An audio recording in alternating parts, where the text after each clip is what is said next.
Welcome to our City Lab final presentation. Together as a group, we came up with an initiative called Apprenticeship.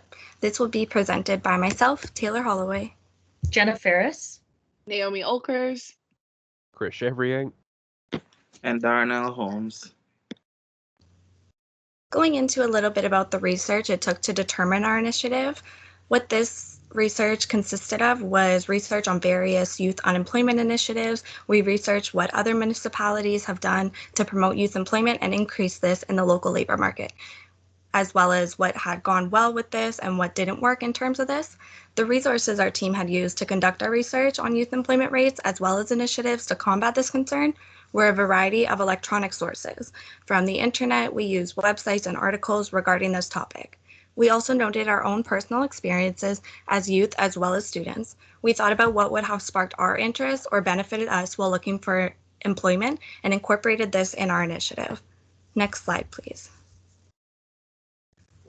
Through our research, we noticed a variety of initiatives targeting youth unemployment that have been tried, but we were unable to highlight many examples of similar types of initiatives from other municipalities due to the originality of our idea for apprenticeship.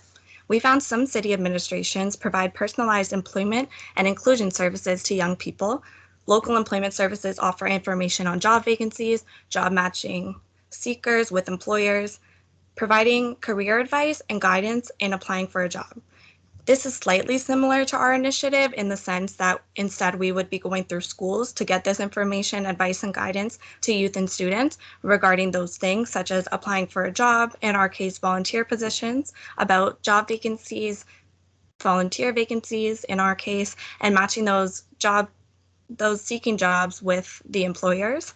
However, nothing too similar to our approach had been tried before due to the constraints on what activities and what placements are considered eligible for the students' volunteer hours, and our approach will allow an adjustment on these constraints.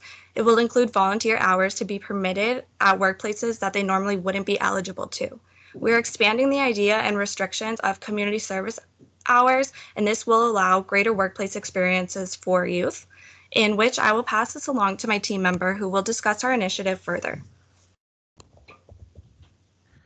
All right, so how it would work is students would work for a company on a volunteer basis in order to get their 40 hours of community involvement that they require for graduation.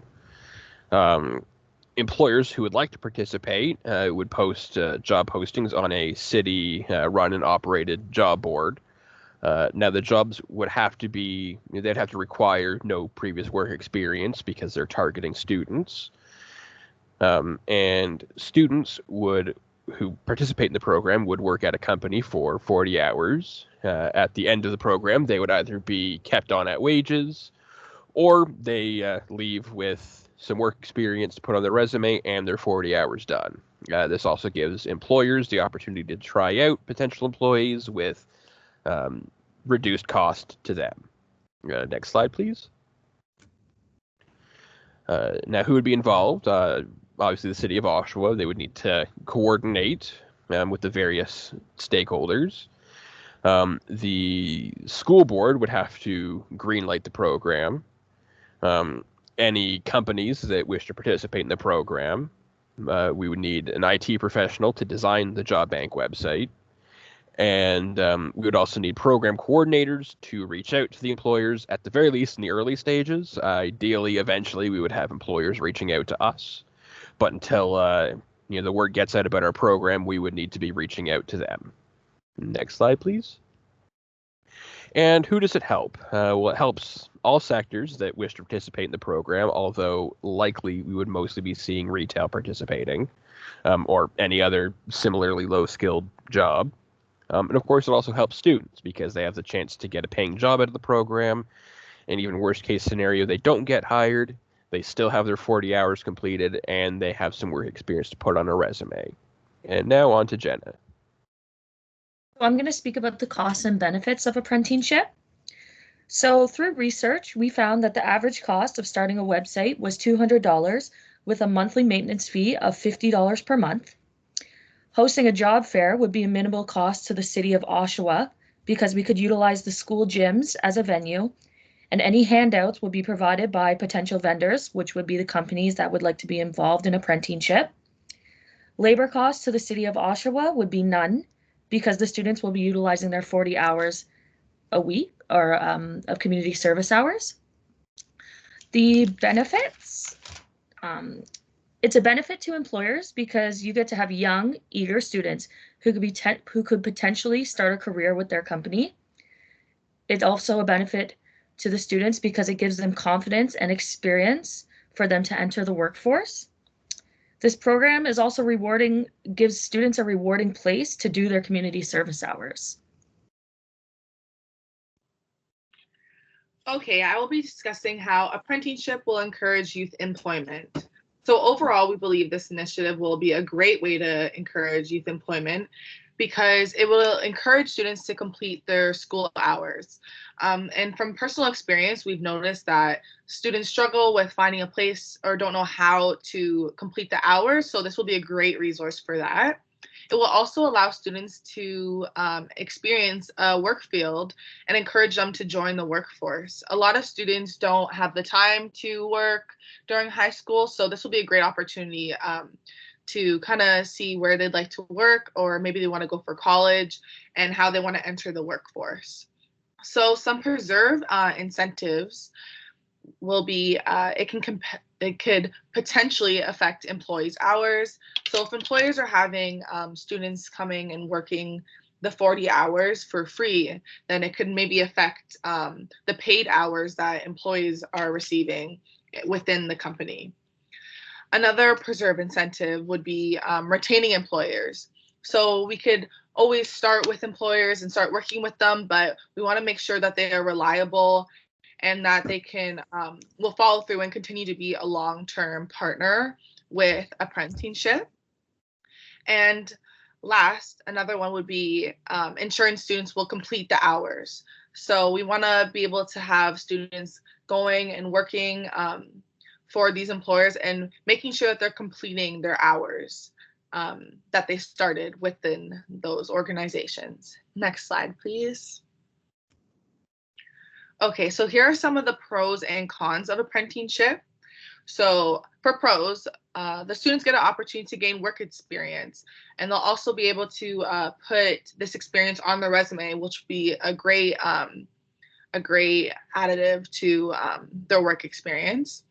Next, it will be a great resource to find a place to complete your hours. Like I mentioned before, and not every student knows where to go or how to complete them, so it will be a great resource for that.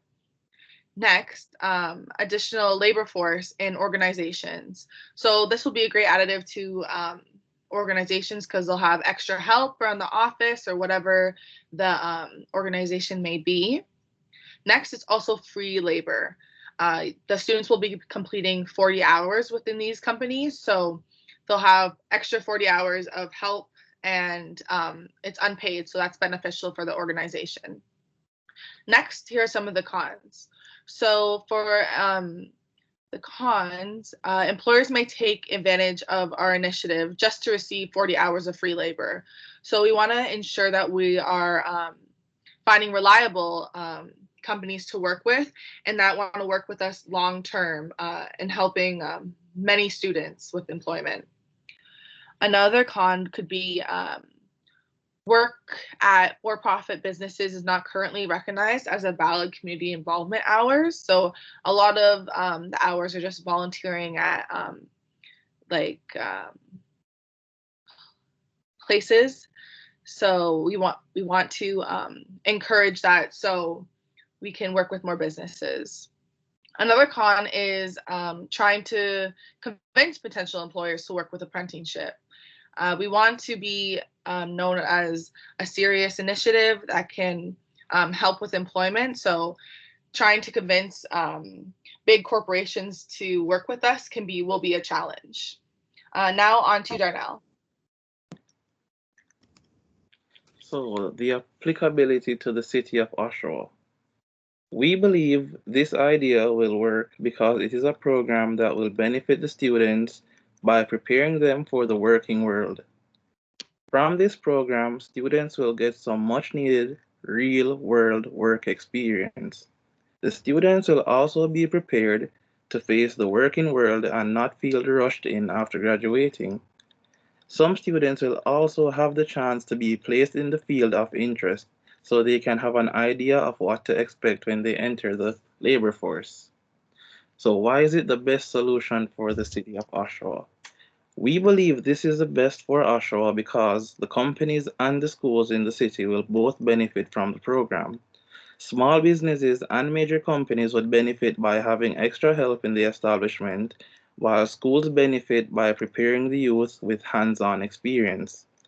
This program will facilitate the youth in a way that has never been done before, and in the long run, students will have hands-on experience and are prepared to work, so this in return will lower the unemployment rate. Those are a few reasons as to why we think this will benefit not only the city, but all parties involved. I will now pass it on to Taylor for the conclusion. We'd like to thank you guys today for taking the time to listen to our proposed initiative of apprenticeship. We hope this initiative is the right fit for the city of Oshawa. Please feel free to contact us with any follow-ups, any questions, or concerns.